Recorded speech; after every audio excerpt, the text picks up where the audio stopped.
الحمد لله الذي هو الأول والآخر والظاهر والباطن والصلاة والسلام على أشرف الأنبياء والمرسلين سيدنا ومولانا ومقتدانا أبي القاسم محمد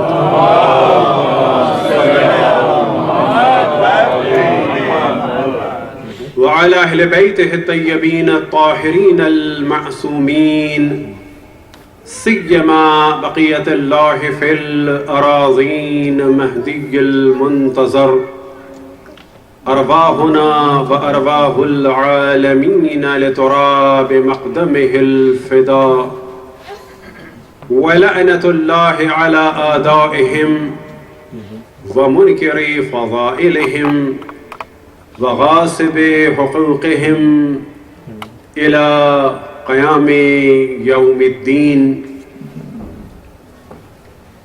وقال الله تعالى وهو أصدق القائلين: وإذا قيل لهم لا تفسدوا في الأرض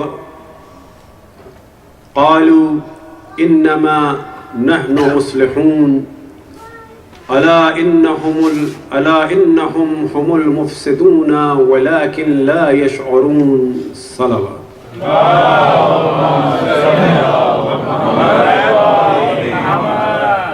سب سے پہلے رسول اللہ صلی اللہ علیہ وآلہ وسلم کی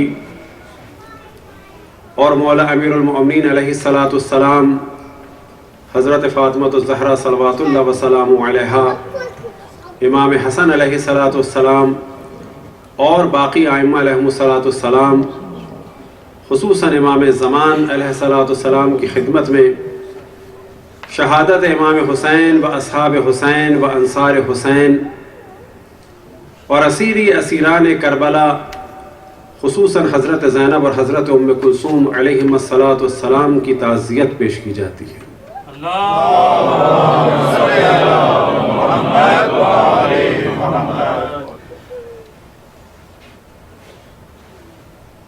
آج محرم کا تیسرا دن گزر گیا اور شب 4 ہے۔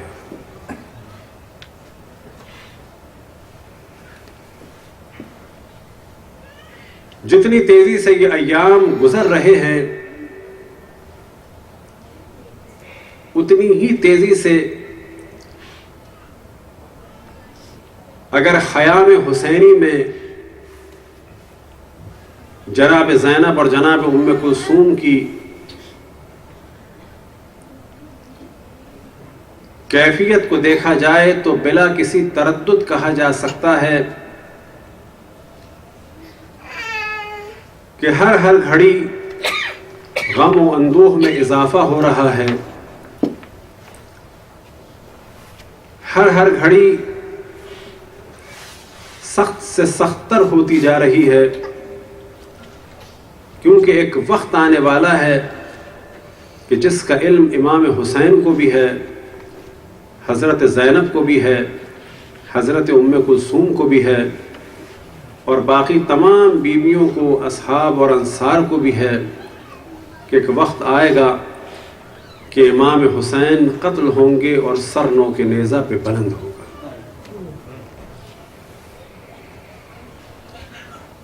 یہ وہ ایام ہے کہ جس میں ائمہ علیہم السلام گریہ فرماتے تھے، یہ وہ ایام ہے کہ جس میں ائمہ کو کبھی مسکراتے ہوئے نہیں دیکھا گیا، اور یہی وہ ایام ہیں کہ خداوند تبارک و تعالیٰ نے ہم سب کو توفیق عطا فرمائی کہ ہم اہل بیت علیہم السلام سے غم امام حسین کے اظہار کے ذریعے سے اظہار مودت کر سکیں، اور یہی اظہار مودت در حقیقت ہم سب کی جانب سے اجر رسالت ہے، اور یہی اجر رسالت اس بات کو ثابت کرتا ہے کہ ہم صحیح معنی میں مسلمان ہیں۔ صلوات پڑھیں بر محمد والا۔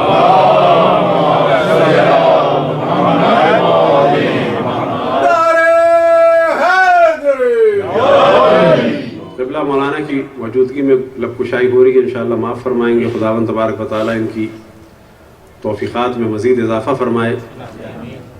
وہ کہ خداوند تبارک و تعالیٰ نے بڑی توفیقات عطا فرمائی کہ جن میں سے ایک توفیق تو ایسی ہے کہ وہ اب امریکہ میں کسی اور کو دوبارہ حاصل نہیں ہو، اور وہ یہ کہ اس سرزمین میں سب سے پہلے اگر کسی نے اہل بیت علیہ السلام کی تعلیمات کے فروغ کے لیے مدرسہ کھولا تو وہ قبلہ و کعبہ محترم مولانا سید سراج عابدی صاحب کی ذات ہے. اور بلا شک اس جانب توجہ رہے کہ سب سے اہم کام ترویج اور تبلیغ کے ضمن میں یہ ہے کہ مدرسے اور حوضے کھولے جائیں تاکہ اہل بیت علیہ السلام کے چاہنے والے پڑھ سکیں اور پھر اس کے بعد اہل بیت کے مشن کو آگے بڑھا سکیں. صلوات پڑھیں پر محمد.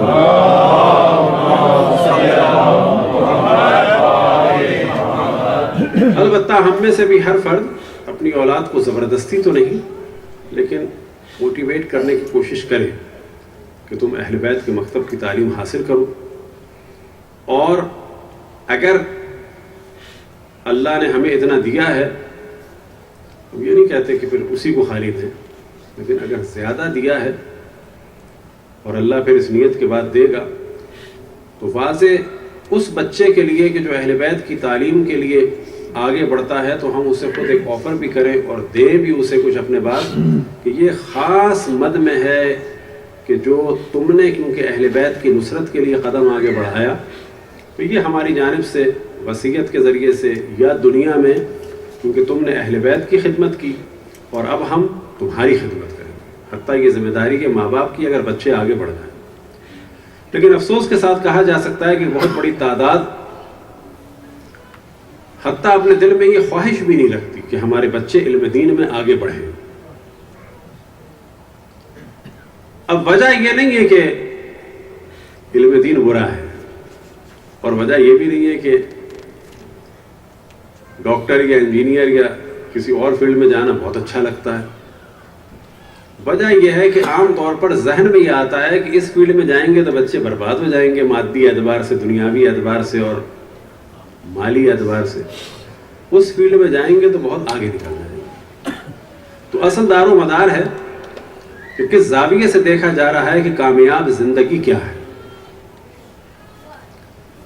لیکن کم سے کم جو کام ہم سب کر سکتے ہیں اور پھر اصل موضوع کی جانب ہم آگے بڑھتے ہیں وہ یہ کہ کہیں بھی آپ کو کوئی بھی ایسا فرد ملے کہ جو اہل بیت علیہ السلام کے مکتب کی تعلیم حاصل کر رہا ہے، اسے اگر کچھ دے نہیں سکتے تو کم سے کم اپریشیٹ کریں تاکہ وہ شیاطین جن و انس کہ جو لوگوں کو علم دین سے روکتے ہیں اگر وہ ہزاروں لاکھوں میں ہیں تو کم سے کم اپریشیٹ کرنے والے جو ہیں وہ چند 100 تو ہوں کہ جو کہہ سکیں کہ نہیں بیٹا آپ نے بڑا اچھا قدم اٹھایا، اللہ آپ کو محفوظ رکھے گا، برکت دے گا اور بالکل پریشان نہ ہو. تو زبان سے اتنا کہا جا سکتا ہے کیونکہ جب ہم نے علم دین میں قدم رکھا تھا تو ایک جملہ ایسا ہمیں سننے کو ملا تھا کہ جس کے بعد خود ہم پریشان سے ہو گئے تھے. ظاہر ہے یہ عمر نہیں تھی اور کیونکہ ہم ظاہر ہے کہ ایک طرح سے اپنے زمانے میں جب نوجوان تھے تو فیشن کے کپڑے بھی پہنتے تھے، ویل ڈریس بھی تھے، تو اسی اعتبار سے جو ہے وہ ایک شیطانی جملہ ہمیں سننے کو ملا تھا کہ تم ملا بنو گے پھر اس کے بعد لٹھے کے پاجامے پہنو گے اور فاتحہ کا کھانا کھاؤ گے. اور یہ دونوں چیزیں جو ہیں وہ ایسی تھیں کہ خود ہم بھی لٹھے کا پاجامہ جو تھا وہ ہمارے لیے بڑی مشکل چیز تھا. اب تو فیشن میں تو یہ تصور رہے کہ کوئی بھی اگر اہل بیت علیہ السلام کی راہ پہ چل رہا ہے تو جس طرح سے مدد کی جا سکتی ہے وہ الگ موضوع، اپنے بچوں کو اپریشیٹ کریں لیکن پھر کوئی بھی ملے تو اس کو اتنا زیادہ اپریشیٹ کریں کہ ایک اس کی دلجوئی ہو اور پھر کچھ اور لوگ بھی کہیں کہ ہاں ہمیں بھی آگے بڑھنا چاہیے اہل بیت علیہ السلام کی نصرت کے لیے. صلوات پڑھیں پر محمد.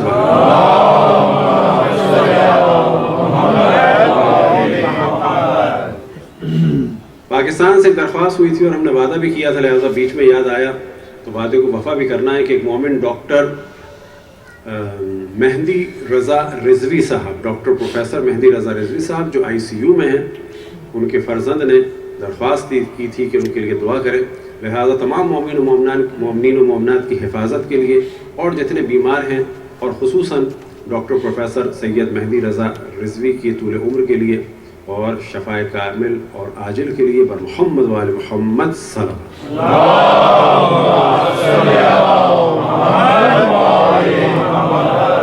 خداوند تبارک و تعالیٰ کا ارشاد ہے وَإِذَا قِيلَ لَهُمْ لَا تُفْسِدُوا فِي الْأَرْضِ قَالُوا إِنَّمَا نَحْنُ مُصْلِحُونَ أَلَا إِنَّهُمْ هُمُ الْمُفْسِدُونَ وَلَكِنْ لَا يَشْعُرُونَ، کہ جب ان سے کہا جاتا ہے کہ تم زمین پر فساد نہ کرو تو وہ کہتے ہیں ہم تو اصلاح کرنے والے ہیں، اور پھر خداوند تبارک و تعالیٰ کی جانب سے جواب آتا ہے الا انہم هم المفسدون، آگاہ ہو جاؤ کہ یہ لوگ فاسد ہیں۔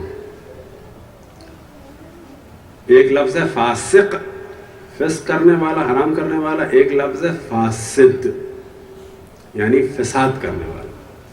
الا انہم هم المفسدون ولكن لا يشعرون، یہ زمین پہ فساد کرنے والے لیکن شعور نہیں رکھتے۔ اور پھر اس کے بعد ارشاد ہوا وَإِذَا قِيلَ لَهُمْ آمِنُوا كَمَا آمَنَ النَّاسُ قَالُوا أَنُؤْمِنُ كَمَا آمَنَ السُّفَهَاءُ أَلَا إِنَّهُمْ هُمُ السُّفَهَاءُ وَلَكِنْ لَا يَعْلَمُونَ، اور جب ان سے کہا جاتا ہے کہ ایمان لاؤ جیسے کہ اور لوگ ایمان لائے تو وہ کہتے ہیں کہ ہم ایمان لائیں جس طرح سے یہ بے وقوف ایمان لائے۔ آگاہ ہو جاؤ کہ یہی بے وقوف ہیں لیکن یہ شعور نہیں رکھتے۔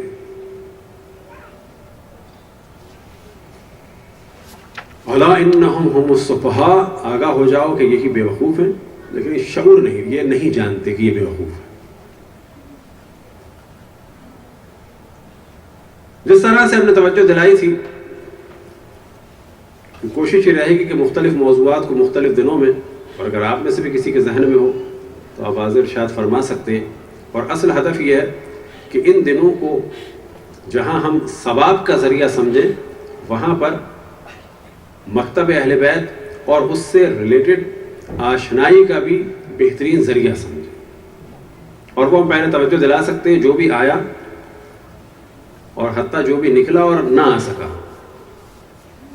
فرض کریں کہ گاڑی کا خدا نخواستہ پرابلم ہو گیا تو ثواب تو اس کا بھی ہے، لیکن اصل چیز ثواب کے ساتھ ساتھ ہے اہل بیت کے دفاع کے لیے مجہز ہونا، اہل بیت کے دفاع کے لیے تیار ہو جانا، اور وہ تیار ہونا ہر شخص پر واجب ہے۔ جس طرح سے ہم میں سے کوئی یہ نہیں کہتا کہ ان کے پاس بہت مال ہے مجھے تو کوئی ضرورت ہی نہیں ہے، ان کے پاس تو ہے، یہ سکون سے گاڑی میں رہ رہے ہیں مجھے کیا ضرورت ہے، یہ بھی میرے بھائی سکون سے رہ رہے ہیں۔ لیکن جب دین کے دفاع کا مسئلہ آتا ہے تو یہی کہا جا سکتا ہے کہ یہ کریں۔ آخرت کی بات بھی آتی ہے تو عام طور پہ لوگ کہہ سکتے ہیں ہاں یہ ان کو کمانے دو۔ اسی طرح سے جب اہل بیت کے ساتھ جنت میں رہنے کی بات ہوتی ہے تو کہا جاتا ہے کیا جہاں وہ وہاں ہم، لیکن جب عمل کی بات کی جاتی ہے تو فوراً کہتے ہیں ارے صاحب وہ کہاں اور ہم کہاں۔ صلوات پڑھیں پر محمد والے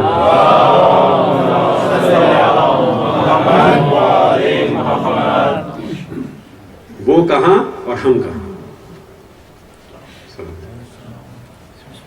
آواز بلند تر صلوات۔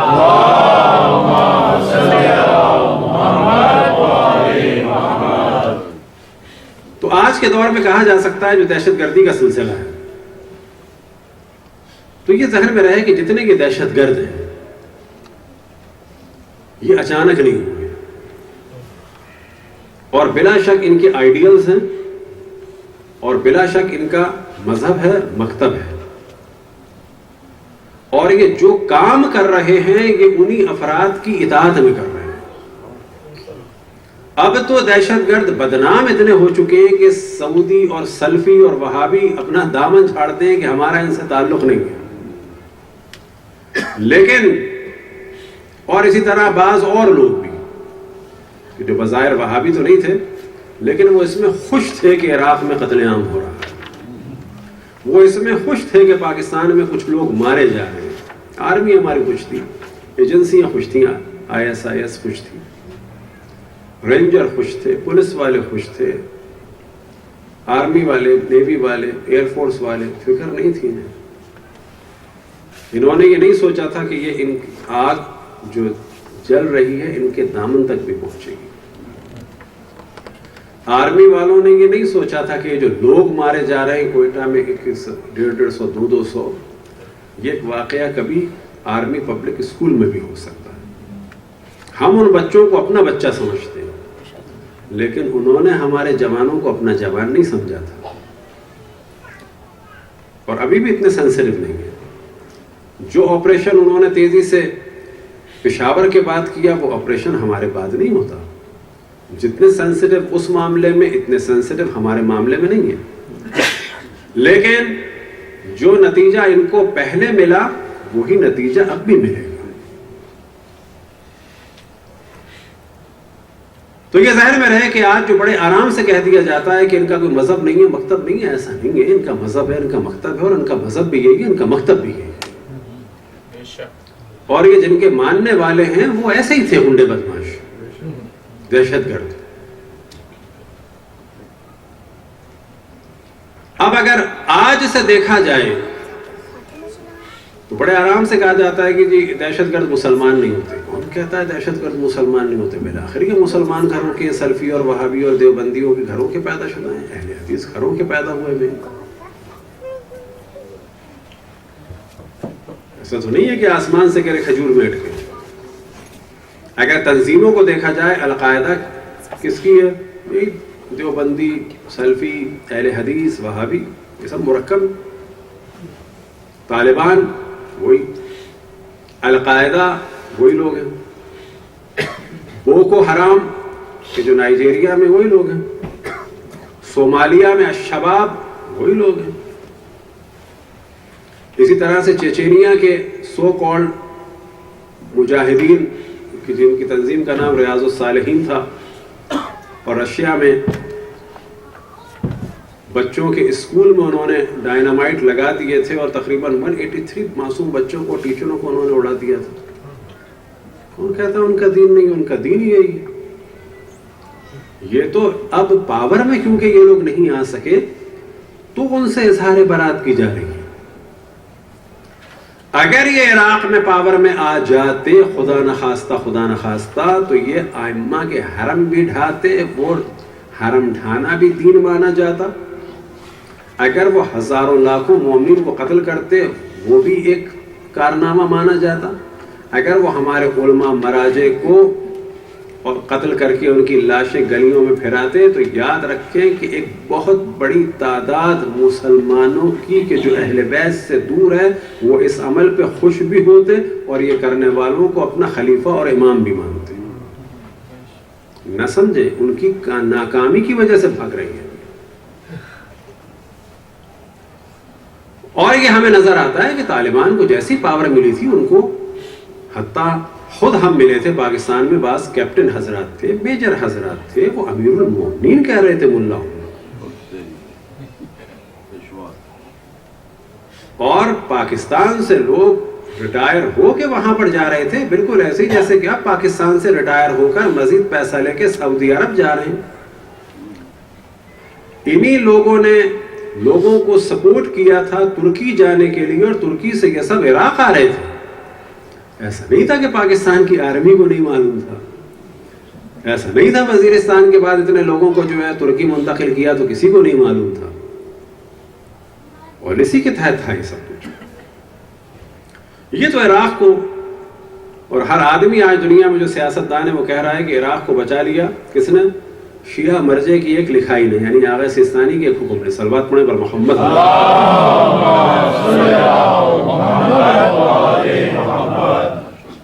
اور یہ جو برباد ہوئے ISIS وہ آغا سیستانی کے اعلان کے بعد ہوئے.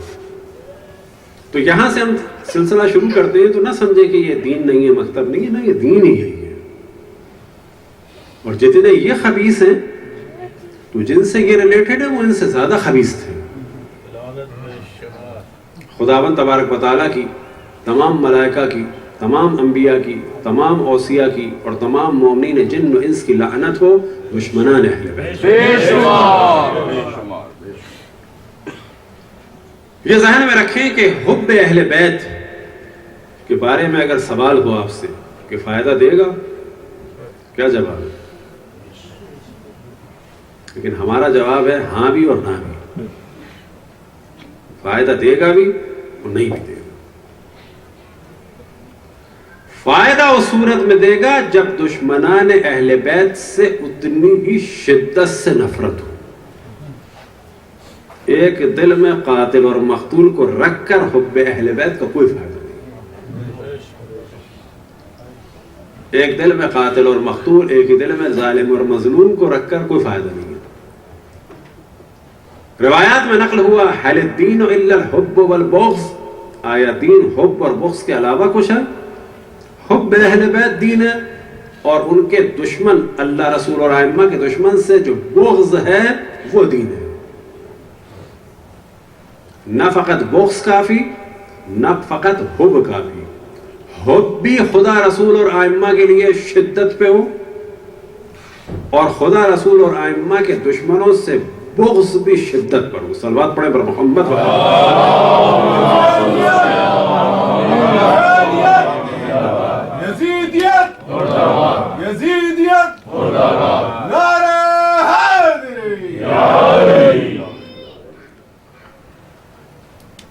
اب بعض واقعات تو ایسے ہیں کہ جو آپ حضرات سن چکے ہیں، لیکن اس کے معنی یہ نہیں ان کو ڈسکس نہ کیا جائے، تو یہ ذہن میں رکھیں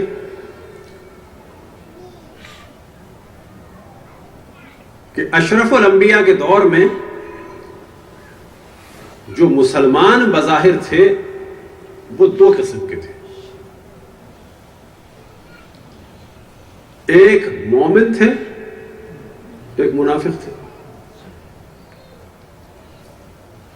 عالم اسلام کا ایک بہت بڑا طبقہ جہاں شہادت رسول اللہ کو چھپانا چاہتا ہے اور لفظ شہادت سے ان کو گھبراہٹ ہوتی ہے، اور کل ہم نے توجہ دلائی تھی پرسوں لفظ شہادت کو ہمیں کثرت سے استعمال کرنا ہے، کیونکہ لفظ شہادت سبب بنتا ہے کہ لوگ کوریدیں کہ کس نے مارا رسول اللہ کو۔ چلو مارنا اگر سمجھ میں نہیں آتا تو یہ چھپا کیوں رہے ہیں لوگ؟ چھپانے والوں کے کیا مسائل ہیں؟ ان کو کیوں اتنا ڈپریشن ہوتا ہے لفظ شہادت سے؟ تو پیچھے گیم تو ہے۔ تو جو مسلمان مانے جاتے تھے یا تو وہ تھے مومن اور یا تھے وہ منافق، اور ان منافقوں نے خود اشرف الانبیاء کو بھی قتل کرنے کی کوشش کی،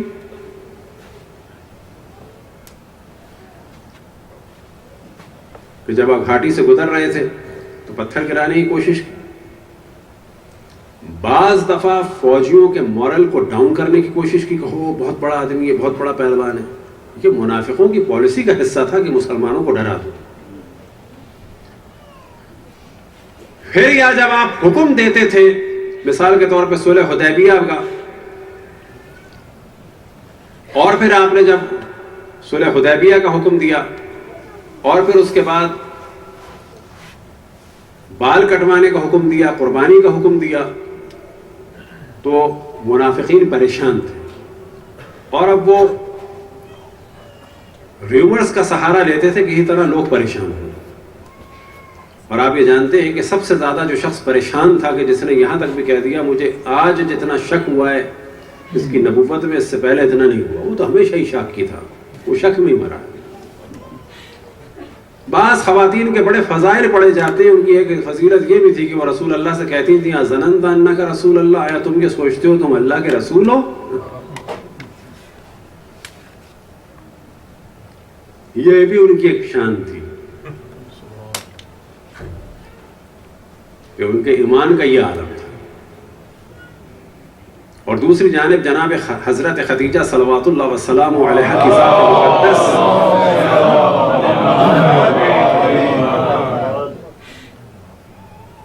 کہ وہ انتظار کر رہی تھی اشرف الانبیاء کا، جو خود ان کی شادی لیٹ ہونے کی علت بیان کی جاتی ہے تاریخ میں، وہ یہ کہ انتظار کر رہی تھی، اور جب انہیں یقین ہو گیا تو انہوں نے عرب رسوم کو توڑتے ہوئے خود پہل کی۔ اپنی بہن حالہ کے ذریعے سے. اب ایک جانب وہ اسلام ہے کہ اشرف الانبیاء کو معاذ اللہ جب نبوت ملی تو پتہ بھی نہیں چلا. یعنی حضرت آدم سے لے کے حضرت عبد المطلب اور حضرت عبد المطلب کے بعد حضرت عبداللہ اس نور کے ظاہر ہونے کا انتظار کر رہے تھے، لیکن اس خود نور کو نہیں معلوم تھا کہ میں کون ہوں. تو ایک وہ اسلام ہے کہ کس نے ان کو باخبر کیا پھر کہ جی ورقہ ابن نوفل نے، حضرت خدیجہ کے چچا زاد بھائی نے، کہ جی یہ تو نبی بننے والے، معاذ اللہ. لیکن اسلام واقعی میں کیا ہے کہ جس وقت اشرف الانبیاء واپس آئے ہیں اور انہوں نے کیفیت بیان کی اور خود حضرت خدیجہ صلوات اللہ وسلام علیہا نے آپ کو دیکھا تو فوراً یہ کہا میں اسی دن کا انتظار کر رہی تھی. ایک وہ عورت کہ جو یہ کہے اظننت انک رسول اللہ، آیا تم یہ سوچتے ہو تم اللہ کے رسول ہو؟ ایک وہ خاتون کے جو انتظار کر رہی تھی اور آتے ہی سب سے پہلے نبوت کو مانتی اور کہتی ہے اسی دن کا تو انتظار کر رہی تھی.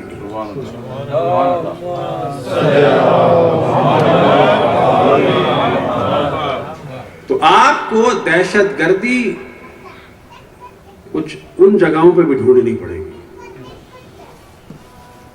دہشت گردیوں کا تعلق جو ہے وہ نفاق سے ہے، چاہے وہ عورتوں میں ہو چاہے وہ مردوں میں ہو.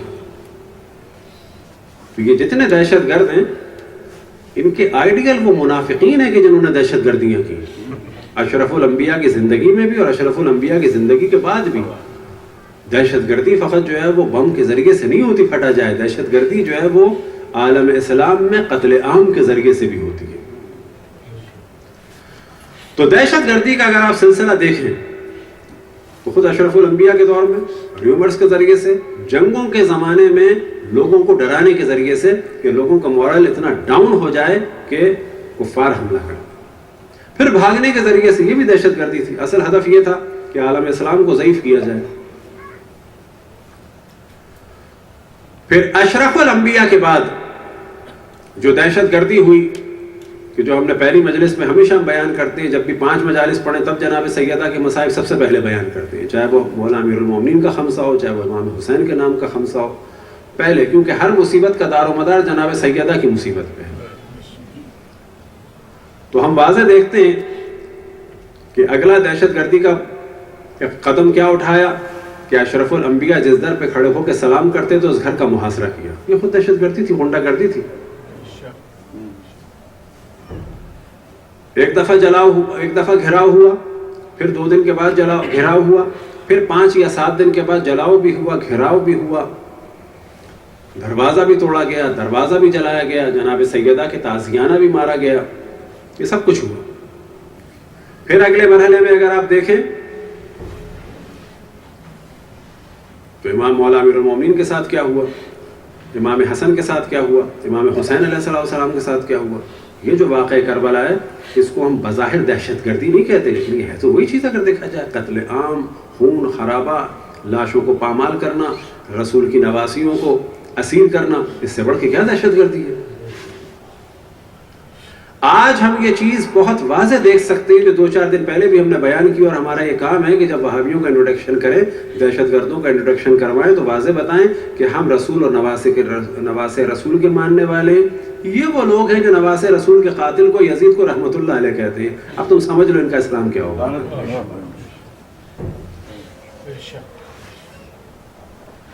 اب جو کچھ جناب سیدہ کے ساتھ ہوا، مولا امیر المومنین کے ساتھ ہوا، امام حسن کے ساتھ ہوا، امام حسین کے ساتھ ہوا، یہ کیا چیز ہے؟ تب دہشت گردی تو ہے.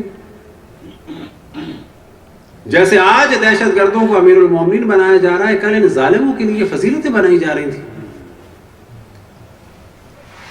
بڑے بڑے القاب دیے جا رہے تھے. تو یہ سب دہشت گردی کا ایک سلسلہ ہے. اب 1-2 دہشت گردی ایسی کہ جو ہمارے معاشرے میں بالکل مشہور نہیں ہے. اب جناب سیدہ کی شہادت کو ہم واضح کہہ سکتے ہیں کہ بھئی یہ وہ لوگ تھے جنہوں نے خواتین کے اوپر حملہ کیا تھا، گھر کو جلایا تھا. ایک دفعہ ہم یہ کہیں کہ جناب سیدہ پہ حملہ کیا، کیونکہ بعض دفعہ یاد رکھیں کہ لوگوں کی توجہ میں بہت بڑا دخل ہوتا ہے پریزنٹیشن کا. مختلف الفاظ سے ایک واقعے کو بیان کرنا چاہیے تاکہ لوگوں کے دلوں تک رسوخ کر جائے. ایک تو اور واقعات بیان ہوں جن میں سے ایک واقعہ ہے خالد ابن ولید کا, اور اسے ہم عام طور پر اب بیان کرتے ہیں تاکہ تدریجاً ایک دروازہ کھلے اور لوگوں کی توجہ ہو کہ یہ کس قسم کے افراد کو پروموٹ کیا جا رہا تھا. البتہ ذمہ داریاں بہت زیادہ ہیں, بہت سارے افراد کے چہرے سے نقاب کو ہٹانا ہے, لیکن سسٹمیٹیکلی اسٹیپ بائی اسٹیپ حالات اور واقعات کو دیکھتے ہوئے علمی طریقے سے, جوش کے ذریعے سے نہیں, ہوش کے ذریعے سے. لیکن ہاں ان کے چہرے سے نقاب ہٹا لیں گے.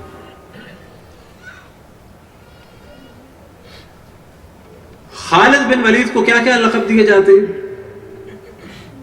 کتنا اس کا بلند مقام ہے. اب خالد بن ولید کے بارے میں کہا جا سکتا ہے کہ یہ دہشت گرد تھا. دہشت گردوں کا آج بھی آئیڈیل ہے. آپ کو تعجب ہوگا, یہ موجودہ دہشت گردوں کی تنظیمیں اور سلفی علماء اپنے افعال کو لیگلائز کرنے کے لیے اور اس کی توجیہ بیان کرنے کے لیے باقاعدہ مثال لاتے ہیں اور کہتے ہیں سیدنا خالد نے یہ کیا. یہ جو ہم نے پہلے کہا تھا کہ یہ پورا مکتب مذہب ہے, ایسا نہیں ہے, ان کے آئیڈیل ہے, وہ سب دہشت گرد. اب خالد کے بارے میں یاد رکھیں, شیعہ سنی دونوں میں یہ چیز ہے, کوئی ایک میں نہیں ہے. اور اگر آپ جا کے اس کو سرچ بھی کرنا چاہیں انگلش میں تو لکھیں خالد ابن ولید اور مالک ابن نویرہ, انگلش میں بھی لکھے تو آ جائے. اور اگر آپ گوگل عربی میں جائیں وہاں پر بھی کریں تو آ جائے گا, ویڈیو بھی آ جائیں گی. کوئی مجلس کے بعد دیکھنا چاہے تو ہم اسے سرچ کر کے دیں گے تاکہ وہ دے. اور بعض یہ عرب جو بڑا شور مچاتے رہتے ہیں ان کو اپنے فون میں دکھائیں کہ یہ تھا خالد. اب خالد کے بارے میں یاد رکھیں کہ خلیفہ اول کے دور میں یمن والے کیونکہ مولا امیر المؤمنین کی ولایت کا اعلان سن چکے تھے, اور انہی میں سے ایک تھے جناب حضرت مالک ابن نویرہ جو صحابی تھے. سوال یہ پیدا ہوتا ہے صحابی کا اتنا شور مچایا جاتا ہے,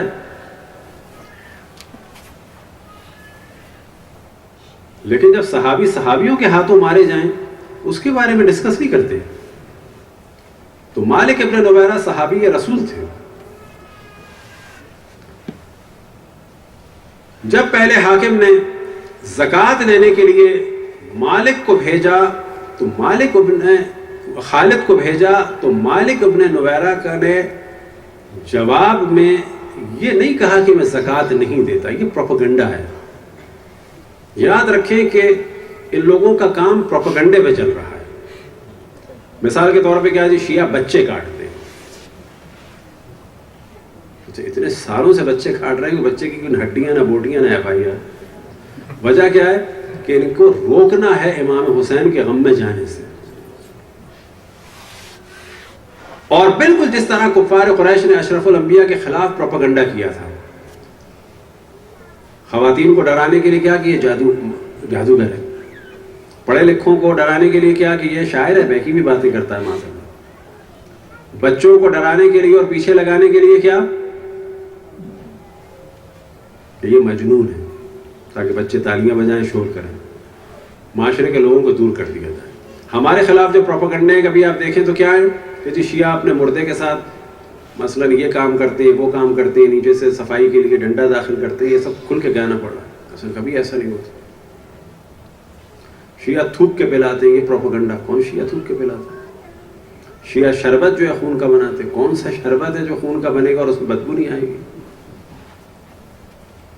بریانی گوشت کے بچوں کے کاٹ کے. سارے پروپیگنڈے کیوں ہیں؟ تاکہ لوگ نہ جا سکیں. شراب پی کے نکاح نہیں ٹوٹتا, زنا کر کے نکاح نہیں ٹوٹتا, قتل کر کے نکاح نہیں ٹوٹتا, جو گناہ کبیرہ کر لو نکاح نہیں ٹوٹتا. ان کا نکاح ٹوٹتا ہے تو کس میں ٹوٹتا ہے؟ کس کی وجہ سے ٹوٹتا ہے؟ نواس رسول اور نواسی رسول کی مظلومیت سن کے نکاح ٹوٹتا ہے, اور واقعا صحیح ٹوٹتا ہے. وجہ کیا ہے؟ وجہ یہ ہے کہ جب امام حسین کی مظلومیت پتہ چلے گی، جناب زینب کی مظلومیت پتہ چلے گی، تو تدریجاً انسان سوال کرتا ہے یہ کام کس نے کیا؟ یزید نے کیا۔ یزید کو کون لایا تھا؟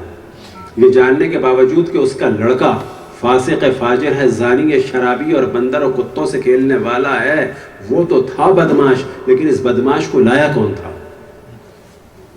کس نے بیت المال کا منہ کھولا تھا اپنے اس غنڈے بیٹے، ایک فاسق و فاجر اور زانی اور شرابی بیٹے کو پاور میں لانے کے لیے؟ نہ فقط پاور میں لانے کے لیے بلکہ اس کو خلیفۃ الرسول کا ٹائٹل دلوانے کے لیے، امیر المومنین کا ٹائٹل دلوانے کے لیے۔ کس نے کیا تھا سب کام؟ باہر سے آیا تھا، اس کا باپ تھا معاویہ۔ معاویہ کون تھا؟ اس کے پاس پاور کہاں سے آئی تھی؟ بچے سوال کریں گے کہ بھئی وہ تو مولا علی خلیفہ تھے، پاور اس کے پاس کہاں سے آ گئی؟ نا، اس نے چوتھے خلیفہ سے جنگ کی تھی۔ اب ممکن ہے کوئی بچہ یا خاتون سوال کرے، ارے مولانا آپ تو کہتے تھے کہ جو خلیفہ کو نہ مانے وہ کافر، تو جو خلیفہ سے جنگ کرے وہ مومن کیسے ہو گیا؟ جو صحابی کو نہ مانے وہ کافر، اور جو صحابی کو قتل کرنے کا ارادہ کرے تو وہ کیسے مومن ہو گیا؟ یہ کیا ہو رہا ہے سب کچھ کہ کوئی رضی اللہ تعالی عنہ ہو رہا ہے، کوئی رضی اللہ تعالی عنہا ہو رہی ہیں؟ وجہ کیا ہے اس کی؟ تو پھر ایک شدت بیان ہوتی ہے کہ تاریخ بیان نہیں کرنی چاہیے۔ کچھ تو مطلقاً کہتے ہیں تاریخ بیان نہ کریں، اور کچھ خاص فوکس کرتے ہیں کہ حسین کے مصائب بیان ہو۔ اور یہ نظریہ غزالی کا بھی تھا کہ بعد میں تو انہوں نے توبہ کی، لیکن صاحب پرانی بعض کتابوں میں ان کے تھا یحرم علی الواعظ ذکر مصیبت الحسین، کہ واعظ کے لیے حرام ہے کہ حسین کے مصائب کو بیان کرے۔ وجہ کیا ہے کہ لوگوں میں ایک جوش پیدا ہوتا ہے اور اس کے ذریعے سے پھر اصحاب کی توہین ہوتی ہے۔ ہمارے جوش سے اصحاب کی توہین کا کیا تعلق؟ وجہ کیا ہے کہ ان کو پتا ہے کہ یہ قتل عام کے پیچھے بالآخر چند افراد کا دخل تھا کہ جن کو آپ آئیڈیل پیش کر رہے ہیں۔ اور عام طور پر جب یہ میں کہتا ہوں تو میں ایک مثال دیتا ہوں، ایک مشہور و معروف شعر ہے، مگس کو باغ میں جانے نہ دینا کہ ناحق خون ہوگا پروانے کا۔ مگس کہتے ہیں شہد کی مکھی کو، اور شاعر کیا کہتا ہے کہ مگس کو باغ میں نہ جانے دینا، کیونکہ اگر یہ شہد کی مکھی باغ میں گئی تو پروانہ مر جائے گا۔ تو شہد کی مکھی باغ میں جا رہی ہے، پروانے سے کیا تعلق؟ تعلق یہ ہے کہ جب شہد کی مکھی باغ میں جائے گی تو پھلوں کا رس چوسے گی، اس کو پریزرو کرنے کے لیے وہ ایک مادہ نکالتی ہے کہ جس اس کے ذریعے سے اس کا گھر بناتی ہے، اس کے اندر اس شہد کو پریزرو کرتی ہے۔ وہ جب مادہ پھیلنے لگتا ہے وہ چھتا بن جاتا ہے۔ جب شہد نکالا جاتا ہے تو شہد الگ کر لیا جاتا ہے، اور وہ جو مادہ ہوتا ہے سفید رنگ کا وہ موم ہوتا ہے۔ موم کی موم بتی بنے گی، جب وہ جلے گی تو پروانہ مر جائے گا۔ تو کیا کرو؟ شہد کی مکھی کو باغ میں جانے ہی نہ دو کہ بعد میں جو ہے پروانہ مرے۔ امام حسین کا غم بیان کرنے ہی نہ دو کہ نوبت آئے کہ قاتلوں کے سلسلے کہاں تک جا رہے ہیں۔ سارا گیم یہ ہے۔ صلوات پڑھے پر محمد والے۔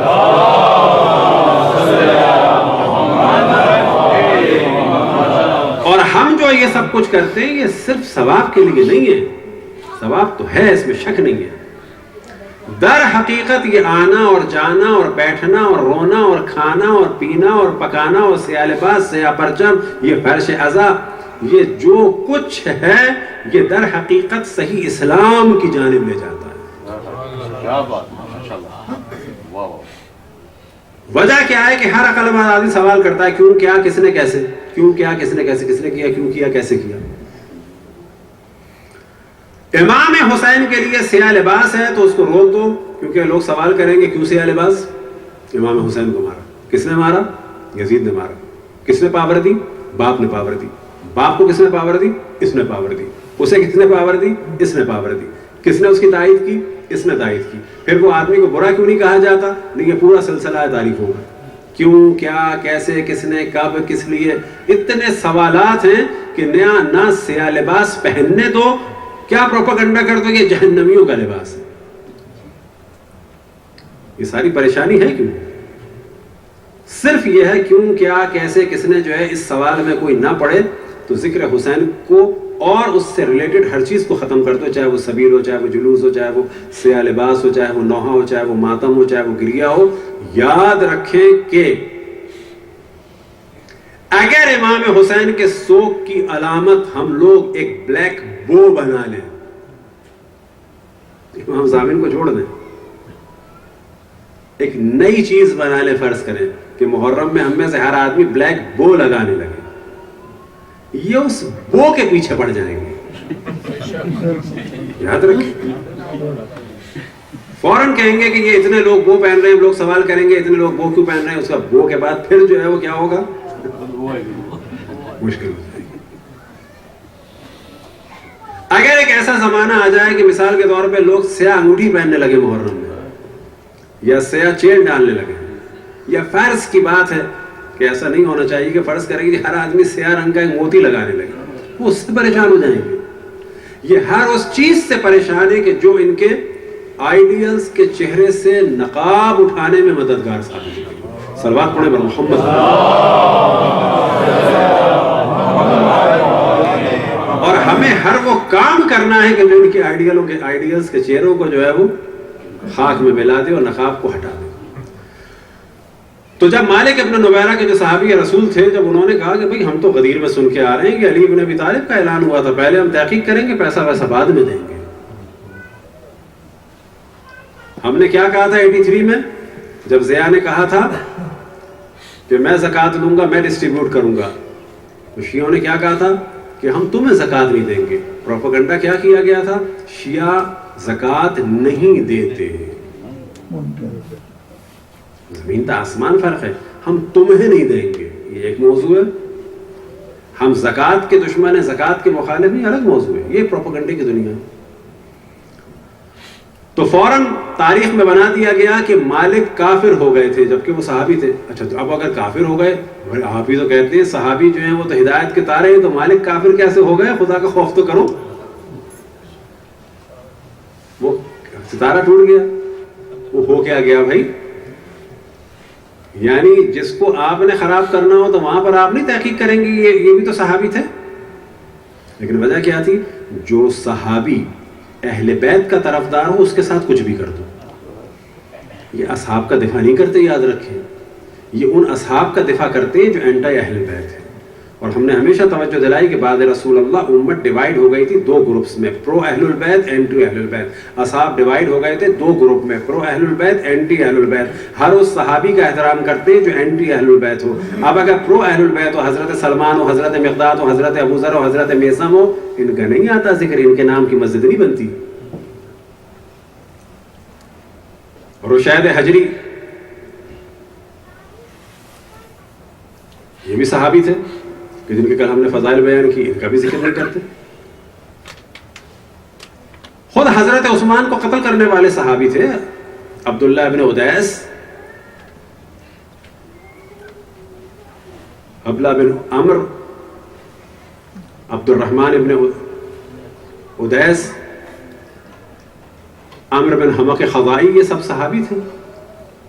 اب ان سے کہا جائے آپ لوگ اصحاب کے اتنے چاہنے والے، ایک مسجد بنائیں، مسجد عمر بن حمق خضائی، بریکٹ میں لکھیے کہ قاتل حضرت عثمان، بناؤ مسجد۔ عبد الرحمن ابن ادیس، مسجد صحابی جلیل القدر عبد الرحمن ابن ادیس، نیچے ان کا لکھو سب کچھ، ان کی یہ خصوصیت تھی۔ یہ کیا بات ہوئی؟ صحابی میں تو بڑی محبت ہوتی ہے۔ ہاں جو حضرت عثمان کو صحابی مارے گا نا، اس پہ تو لعنت ہوگی۔ لیکن اگر اہل بیت پہ کوئی ظلم کرے گا تو وہ بڑا جلیل القدر ہوگا۔ تو یاد رکھیں یہ پالیسی ہے، پرو اہل البیت کی توہین کرنی ہے، اینٹی اہل البیت کو سر پہ چڑھانا ہے۔ اہل صحابہ کا مسئلہ نہیں ہے، نہ ہم صحابہ کو نہیں مانتے، ہم بھی بعض کو مانتے، بعض کو نہیں مانتے، ڈنکے کی چوٹ۔ وہ بھی تمام صحابہ کو نہیں مانتے، یاد رکھیں۔ ان کے یہاں معیار ہے اہل بیت کے جو اینٹی صحابہ ہیں ان کو ماننا ہے، ہمارے یہاں معیار ہے جو پرو اہل البیت صحابہ ہیں ان کو ماننا ہے۔ نہ ہم سب کے خلاف ہیں، نہ وہ سب کے حامی ہیں۔ صلوات پڑھیں بر محمد والے۔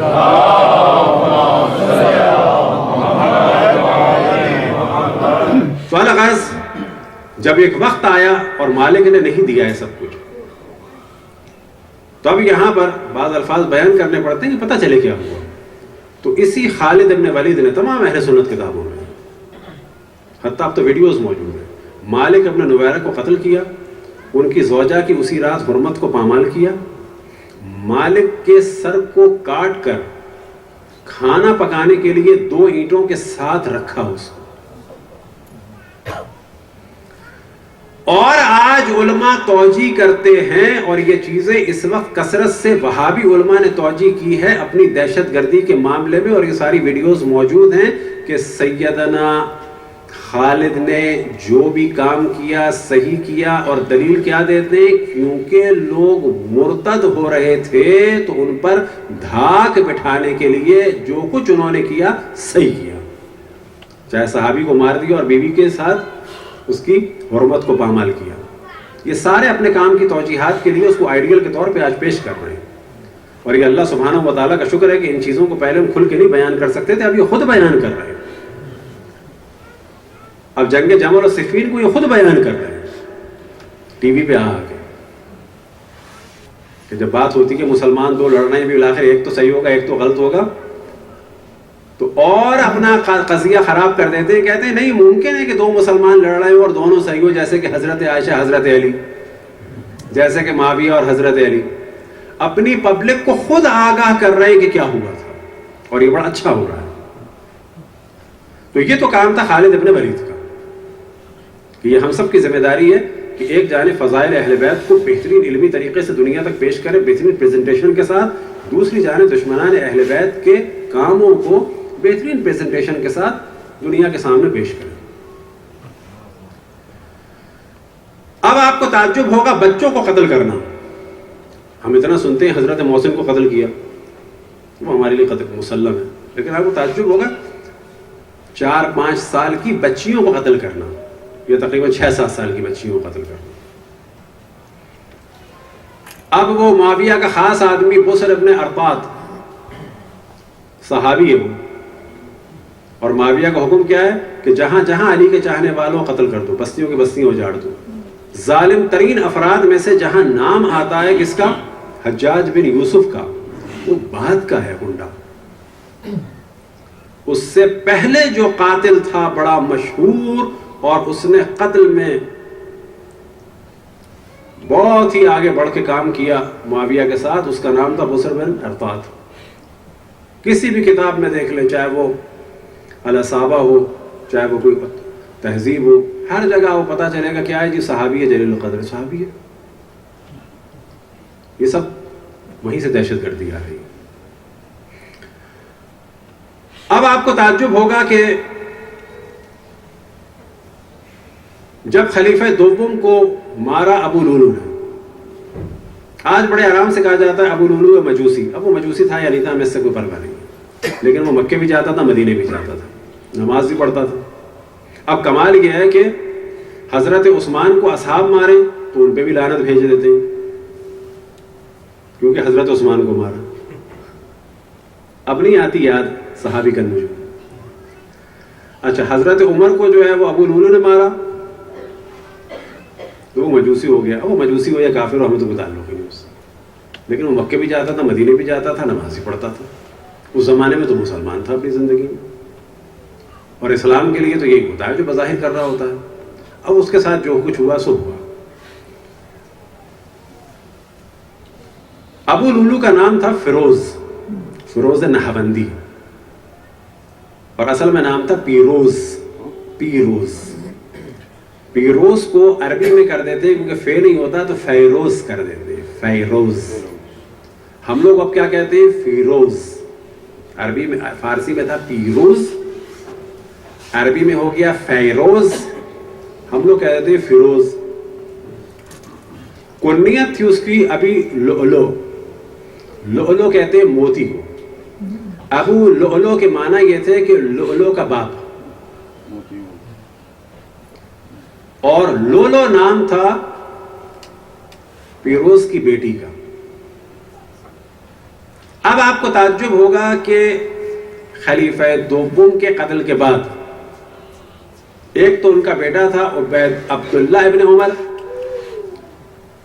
اور ایک ان کا الگ بیٹا تھا جس کا نام تھا عبید اللہ ابن عمر.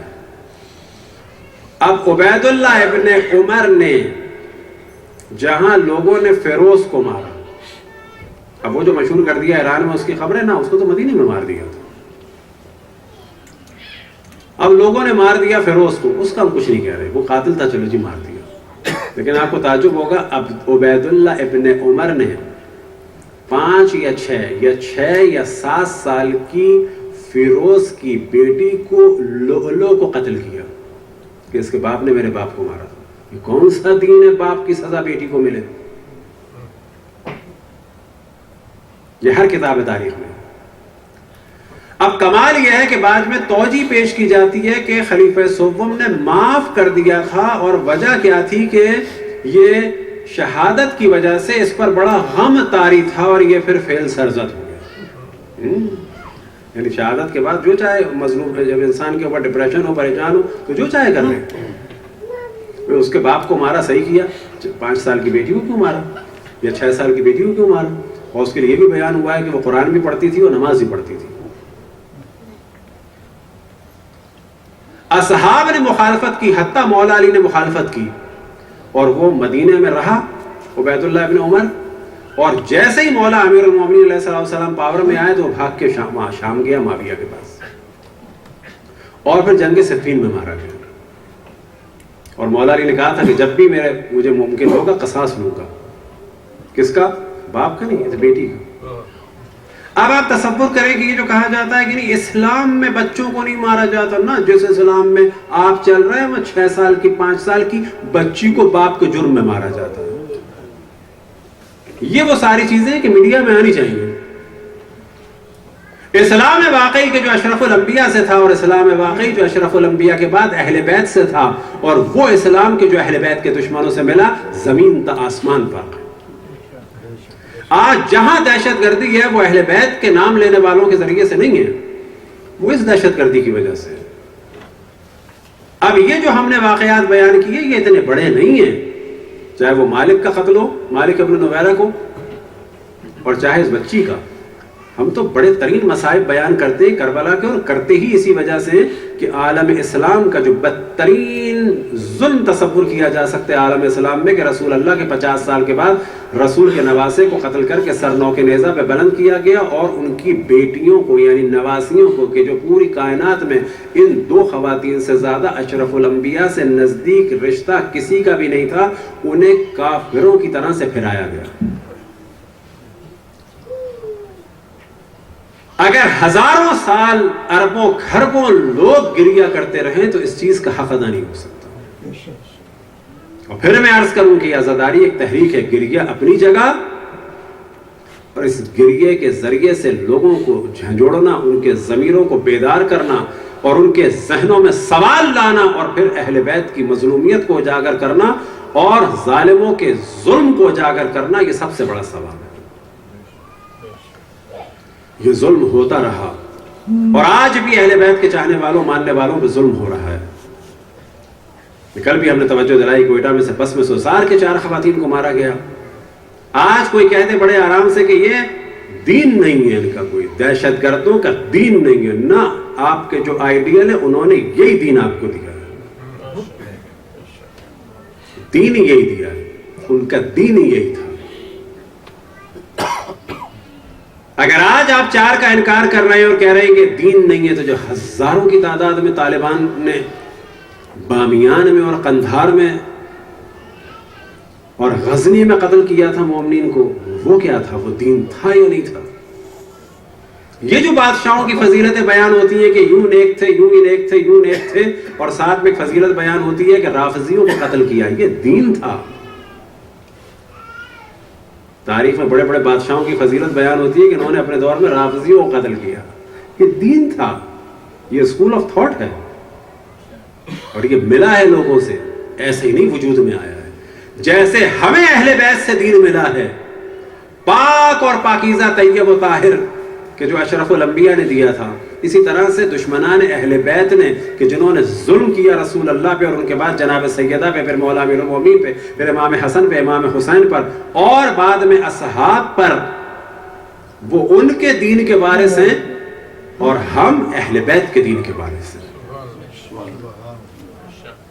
یہی وجہ ہے کہ آپ کو دنیا میں کہیں کوئی تنظیم نہیں ملے گی جو یہ کہے کہ ہمارا دین اور مذہب جو ہے وہ اہل بیت سے وابستہ ہے اور قتل جائز ہے کسی مظلوم کا. کسی مظلوم کا قتل جائز نہیں. یاد رکھیں، چاہے وہ یہودی ہو، چاہے وہ عیسائی ہو، چاہے وہ ہندو ہو. 1000 آدمی کوئی ہمارے قتل کر دے، لیکن اگر اس کا بچہ ہمارے ہاتھ میں آ جائے تو اس کو ہم ایسے دھکا بھی نہیں دے سکتے. روز قیامت مولا امیر المومنین ہم سے ناراض ہوں گے کہ تمہارے 1000 آدمی اس کے باپ نے مارے تھے، اس کو بچے کو تم نے دھکا کیسے دیا. اگر یہ بچہ ہمارے پاس آ جائے تو اس کو کھلانا بھی پڑے گا، پلانا بھی پڑے گا، بہلانا بھی پڑے گا، پھسلانا بھی پڑے گا، سلانا بھی پڑے گا، نہلانا بھی پڑے گا، دھلانا بھی پڑے گا، یہ جانتے ہوئے کہ اس بچے کے باپ نے ہمارے 1000 افراد کو قتل کیا. وجہ کیا ہے کہ ہم اہل بیت کے. یہ ہے اہل بیت کا مطلب. اگر ہماری خواتین کی کوئی حرمت کو پامال کرے اور اس کی بیٹی اگر ہمارے ہاتھ میں آ جائے تو اس کی بیٹی کو پورا پورا سپورٹ کرنا ہوگا. نہ چھو سکتے، نہ اس کے پردے کو نقصان پہنچا سکتے. وجہ کیا؟ ہم اہل بیت کے ماننے والے. یہ ہے اسلام واقعی. آج 4 محرم کی رات، یہ دن منسوب ہے جناب حر سے. وہ کہ ہمارا وعدہ تھا 10 کا، لیکن چند منٹ آگے گفتگو بڑھ جائے گی. جناب حر جہاں پہنچے ہیں، کہا جا سکتا ہے امام حسین کی نصرت کی وجہ سے. نہ، امام حسین کی نصرت کی وجہ سے تو ہے. امام حسین کی نصرت کیوں کی انہوں نے؟ ایک ایسا آدمی جو پاورفل بھی ہے، سردار ہے، فوج ہے، طاقت ہے. یزید اور عبید اللہ ابن زیاد کی جانب سے سپورٹ ہے. البتہ بعض جگہ ملا کہ وہ یزید کی بیعت کے اپنے زمانے میں بھی فیور میں نہیں تھے. البتہ بہت بڑی تعداد فیور میں نہیں تھی. لیکن اگر جناب حر کی کیفیت کو دیکھیں اور اپنے اوپر ہم رکھتے ہوئے دیکھیں کہ جب کسی کے پاس پاور ہوتی ہے تو یاد رکھیں کہ جناب سیدہ کا جو رومال بندھا ہوا ہے جناب حر کے جسم اطہر پر، ان کے سر مبارک پر، اور جو ان کو مقام ملا ہے وہ جناب سیدہ کی وجہ سے ملا ہے. اب کوئی کہ امام حسین کی وجہ سے، ہاں، امام حسین کی وجہ سے بھی جو ان کو ملا ہے وہ بھی جناب سیدہ کی وجہ سے ملا ہے. اور اس کا اقرار جناب حر نے خود کیا. اور تاریخ میں واضح بیان ہوا کہ جناب حر اتنا بلندی پہ کیسے پہنچے. اب آپ تصور کریں کہ جناب حر کون ہیں جنہوں نے امام حسین کا راستہ روکا. امام حسین کوفے کی جانب بڑھ رہے تھے، حکم تھا کہ ان کو بیابان کی جانب لے جاؤ. یہ امام حسین کو بڑھنے نہیں دے رہے تھے اس جانب. یہ وجہ ہوئی کہ یہ کوفے کے بجائے کہاں پہنچے؟ دشت بلا میں پہنچے، کربلا میں پہنچے. امام حسین اپنے اصحاب و انصار کے ساتھ اس جانب پہنچے. کون لے کے آیا اس جانب؟ حر.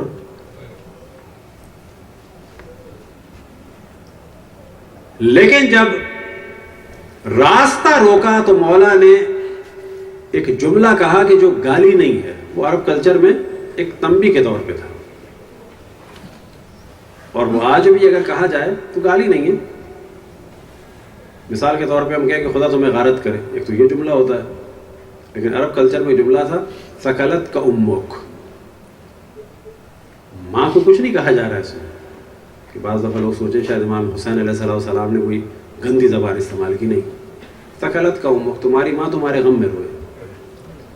اب یہ جملہ ایک ایسی ذات کا ہے کہ جو ہر جانب سے محصور ہے، اور سن وہ رہا ہے کہ جو بڑا پاورفل ہے. ہونا یہ چاہیے تھا کہ وہ جواب دیتا، اور اس نے جواب دینے کا ارادہ بھی کیا. یعنی جواب اس کے ذہن میں آیا لیکن کوئی جواب دیا نہیں. لہٰذا امام سے کہا کہ اگر آپ کی ماں فاطمہ کے علاوہ کوئی اور ہوتی تو میں بھی یہ جملہ کہہ دیتا. اب وہ اگر یہ جملہ کہہ بھی دیتا تو جناب سیدہ کی توہین نہیں کر رہا تھا، وہ گالی نہیں دے رہا تھا انہیں. لیکن اس نے گوارا نہیں کیا کہ میں کہوں کہ فاطمہ تمہارے غم میں روئے. اس کے ہمت ہی نہیں ہوئی. اور در حقیقت یاد رکھیں، جس طرح خداوند تبارک و تعالیٰ انسان کو نکھارتا ہے مشکل کے ذریعے سے، انبیاء امتحان میں مبتلا کرتے ہیں، بالکل ایسے امام حسین علیہ السلام نے بحکم خداوند تبارک و تعالیٰ اس جملے کے ذریعے سے شوق لگا کے جناب حر کو ایک شدید امتحان میں مبتلا کیا، اور فریکشن آف سیکنڈ میں جناب حر اس امتحان سے گزر گئے۔ کس کے ذریعے سے؟ جناب سیدہ کے احترام کے ذریعے سے۔ اور پھر اگلا مرحلہ یہ کہ جب نماز کا وقت آیا تو امام نے بھیجا اپنے اصحاب کو، کہا کہ نماز ہمارے ساتھ پڑھو گے یا الگ پڑھو گے؟ ایک پاورفل آدمی پر جب یہ ایسا دور گزر جائے تو وہ پھر نماز بھی نہیں پڑھے گا کسی کے پیچھے، لیکن اس نے امام حسین کے پیچھے نماز بھی پڑھی۔ یہ سب کچھ نتیجہ تھا جناب سیدہ کے احترام کا۔ اور یاد رکھیں کہ جو کچھ ہمیں بھی ملے گا حتیٰ اس عزاداری کے بعد بھی، وہ جناب سیدہ کے ذریعے سے ہے، کیونکہ امام حسین کی مظلومیت بھی کون سی مظلومیت ہے؟ فاطمہ کے لال کی مظلومیت ہے۔ جناب سیدہ نہ نبی ہے نہ امام ہیں، لیکن امامت اور نبوت کے درمیان مرکز ہیں، ہم فاطمہ و ابوہا و بعلہا و بنوہا۔ تو جناب حر نے جناب سیدہ کا احترام کیا، اور ایک ایسا آدمی کہ جس کے پاس طاقت تھی، قدرت تھی، بجائے اکڑ دکھاتا تدریجاً نرم ہوتا چلا۔ صبح عاشور حر کے وہم و گمان میں بھی نہیں تھا کہ یہ ہو سکتا ہے، کیونکہ بعض لوگ یہ سمجھ رہے تھے کہ یہ کوفے جانے سے تو روک دیا، لیکن اتنا نہیں ہو سکتا کہ رسول کے نواسے کو قتل کر دیا جائے، اصل پاسبل نہیں ہے۔ انہی میں سے جناب حر تھے کہ جب صبح عاشور عبید اللہ ابن زیاد ملعون نے، معذرت عمر سعد نے تیر چلایا اور کہا کہ امیر عبید اللہ کے پاس گواہی دینا کہ سب سے پہلے میں نے تیر چلایا ہے، کہ جسے حملہ اولا کہتے ہیں۔ جب یہ تیر چلے تو اس تیر کے احترام میں ہزاروں تیر چلے کہ جو حسین کے خیموں پہ گرے آگے۔ جب یہ منظر دیکھا جناب حر نے تو گھبرا کے عمر سعد کے پاس گئے، کیا حسین ابن علی سے جنگ ہوگی؟ جس پہ عمر سعد نے کہا کمترین جنگ یہ ہوگی، کمترین جنگ یہ ہوگی کہ سر تن سے جدا ہو۔ یہ وہ وقت تھا کہ اب حر کے لیے فقط ایک راہ تھی، یا جنت یا جہنم۔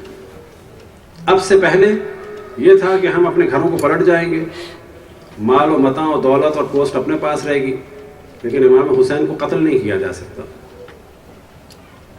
یہ ممکن نہیں ہے۔ لیکن ایک وقت آیا کہ یقین ہو گیا کہ نا اب تو امام حسین کے ساتھ جنگ ہونے والی ہے، اور یہی وہ وقت تھا کہ جناب حر کا رنگ بدل گیا، کہ جو کوفے کے شجاعوں میں سے تھے، اور ان کے دوستوں نے بھی کہا کہ اے حر، جب ہم سے لوگ شجاعت کی بات کرتے تھے تمہارا نام لیتے تھے، آج کیا کیفیت ہے؟ لیکن جناب حر نے ایسا ظاہر کیا جیسے اپنے گھوڑے کو پانی پلانے جا رہا ہوں۔ اپنے بعض ساتھیوں سے کہا بھی کہ گھوڑے کو پانی پلانا چاہو گے؟ اس طرح سے جناب حر نکلے۔ بعض جگہ بیان ہوا کہ بھائی بھی اور پھر بیٹا بھی اور غلام بھی تدریجاً ملحق ہوا جناب حر سے۔ اجرکم اللہ، ایک وقت آیا کہ جناب حر نے فیصلہ کر لیا تھا جنت کا، اور جوانان جنت کے سردار کے قدموں پہ آ کے اپنا سر رکھ دیا کہ مولا مجھے معاف کر دے۔ مقاتل میں بیان ہوا کہ آپ نے فوراً واپس جانا چاہا اور معافی مانگی، تو امام حسین نے کہا کہ میں نے معاف کر دیا۔ اور جناب حر نے کہا بھی کہ مجھے تعجب تھا، جب میں کوفے سے نکلا تھا تو مجھے غیب سے آواز آ رہی تھی کہ اے حر جنت مبارک ہو، اور میں سمجھ نہیں پا رہا تھا کہ نواسے رسول کے مقابلے میں جا رہا ہوں اور یہ جنت کی بشارت کیسی۔ لیکن یاد رکھیں کہ جناب سیدہ کا احترام کیا اور جنت مل گئی۔ اگر اس وقت وہ امام حسین کو جواب دے دیتا تو پھر وہ نہ حر رہتا، نہ اس کے سر پہ رومال حضرت فاطمہ ہوتا۔ اجرکم اللہ۔